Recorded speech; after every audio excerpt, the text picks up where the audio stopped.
Dobrý deň prajem. Vítam vás pri sledovaní denníka živého plotu. Dnes je 7. júna 2008 a akurát sme na ulici, pozeráme sa na živý plot, ktoré boli vysadené v marci tohto roku. Dnes sme mali tú česť, že sa k nám privítala rodina Kvasnicová z Levíc, ktorí sa zaujímajú o túto rastlinku. Že aký má na tieto rastlinky pán Kvasnica názor, uvidíte hneď v nasledovnom príspevku. Potom pokračujem. Dobrý deň, volám sa Kvasnica, som z Levíc a zaujala ma ponuka na internete ohľadom veľmi rýchlo rastúceho živého plotu. Prišli sme sa pozrieť na jarnú a jesennú výsadbu a zatiaľ ma to veľmi zaujalo, pretože naozaj rast 60 cm za jeden rok, alebo v jednom roku respektíve od jarného mesiaca do necelej začiatky júna je impozantný. A myslím si, že z hľadiska údržby, respektíve toho, čo človek tomu musí venovať a to, čo z toho má, je to veľmi dobrá voľba. Cena, zrast a výzaž celkovo tých rastlín. Takže predpokladám, že na budúci rok, keď sa tu stretneme, tak tu bude tieniť nejaký 2-metrový plot. Takže toľko zatiaľ. Ďakujeme pekne. Už vidíte. No a teraz pokračujeme ďalej. Tu už môžete vidieť tie krásne vedľajšie výhonky. Teraz sa pozeráme ešte stále na ulici na tieto rastlinky, ale zblízka. Vidíte všade hustý, pekný porast. Teraz trošku z diaľky ešte pozrieme na ten živý plot, ako to vyzerá v celku. Trávnik je čerstvo ostrihaný, pokosený a v podstate už tá krása toho živého plotu približne 40 cm vysokého už teraz vynikne.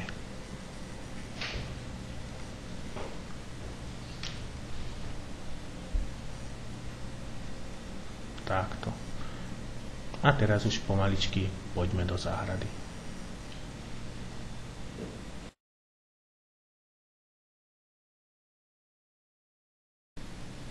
No a teraz už sme v záhrade. Manželka akurát odstraňuje burinu z trávnika, takže prepáčte mi ten mierny bordel, čo tu máme. Tu je živý plod jesennej výsadby aj s tými nepodárkami, čo tu mám, ale tie rastlinky, ktoré sú krásne, pekne vyvinuté, tiež už vypúšťajú svoje vedľajšie výhonky. Pozrieme sa na to bližšie. Áno, už tuto vidíte tie krásne, tie zelené vedľajšie výhonky, ktoré potom pridajú na hustote živého plotu.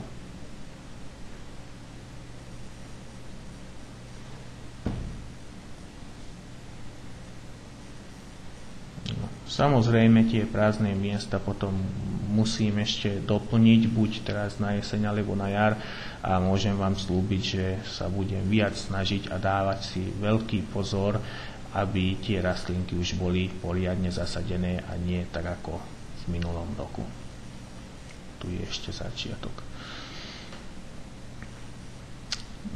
Chystá sa búrka, vidíte túto oblohu, takže trošku sa poponáhľame a dúfam, že toto video viem dokončiť ešte predtým, že tá búrka alebo tá... No a tuto je tá rastlinka, o ktorej som rozprával, že nechali sme ju neostrihanú na jar, ale nerastie. Vidíte, malinké lístočky, akurát na vrchu a spodu nič. Takto vyzerá možno aj váš živý plot, ak ste ten živý plot neostrihali poriadne. A teraz spravíme jednu vec. Teraz ja tú rastlinku odstrihnem od zeme nejakých 15 cm. A uvidíme, že čo z toho bude. Dúfam, že uvidíte, že ešte nie je neskoro ostrihať túto rastlinku, ak ste ju zatiaľ neostrihali, a začne pekne rašiť zo spodu. No a tuto vidíte tú našu skúšovnú výsadbu. v podstate, ktorá je ešte neostrihaná, bola vysadená na jar 2008 v marci, tiež spolu s tým, čo je na ulici.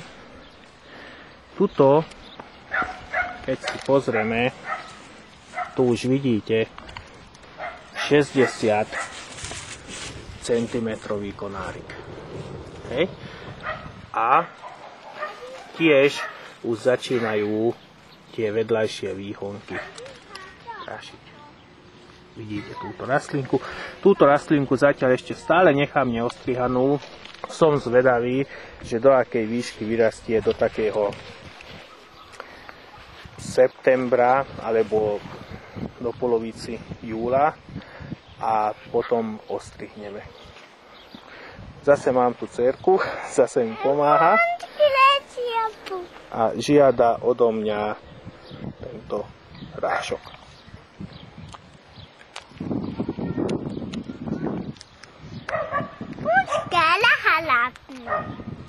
Nech sa páči. Povedz ďakujem. No. Takže sme mali aj dcerku. A ešte raz rastlinky.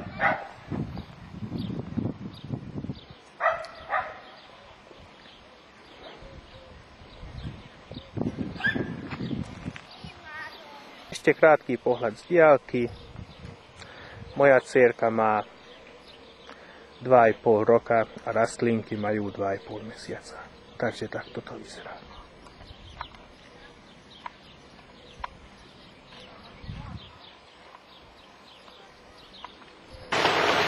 No a už aj prišiel očakávaný dážď.